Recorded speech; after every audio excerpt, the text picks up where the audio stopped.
ವಿರಾಜಪೇಟೆ ನಗರದಲ್ಲಿ ಚುಕ್ಕೆ ಜಿಂಕೆ ಪ್ರತ್ಯಕ್ಷಗೊಂಡಿದೆ. ವಿರಾಜಪೇಟೆ ಗೋಣಿಕೊಪ್ಪ ಮುಖ್ಯ ರಸ್ತೆಯ ಸೆರೆನಿಟಿ ಹಾಲ್ ಹಿಂಭಾಗದ ಕಮರ್ಷಿಯಲ್ ಕಟ್ಟಡದ ನಡುವೆ ಬೆಳಗಿನ ಜಾವ ಕಂಡುಬಂದಿದೆ. ಬಾಕುಟ ಅಭಯಾರಣ್ಯದಿಂದ ಆಹಾರ ಅರಸಿಕೊಂಡು ಬಂದು ಇಲ್ಲಿ ಸಿಕ್ಕಿ ಹಾಕಿಕೊಂಡಿತ್ತು.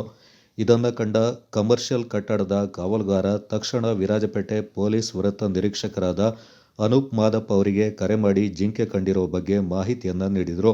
ತಕ್ಷಣ ವಿರಾಜಪೇಟೆ ನಗರ ಪೊಲೀಸ್ ಠಾಣೆ ಅಧಿಕಾರಿಗಳು ಸ್ಥಳಕ್ಕೆ ಭೇಟಿ ನೀಡಿ ಅರಣ್ಯ ಇಲಾಖೆಯ ಗಮನಕ್ಕೆ ತಂದ ಹಿನ್ನೆಲೆ ಅರಣ್ಯ ಇಲಾಖೆ ವತಿಯಿಂದ ಕಾರ್ಯಾಚರಣೆ ನಡೆಸಿ ಜಿಂಕೆಯನ್ನು ಸೆರೆ ಹಿಡಿದು ಬಾಕುಟದ ಅರಣ್ಯಕ್ಕೆ ಬಿಟ್ಟು ಬಂದಿದ್ದಾರೆ.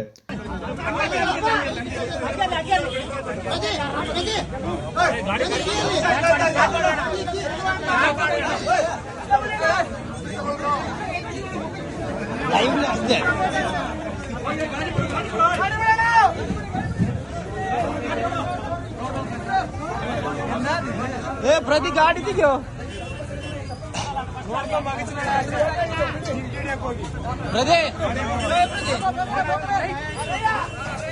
ಬಿಡ್ರ ಮೆಲ್ಲ ಮೆಲ್ಲ ಮೆಲ್ಲ.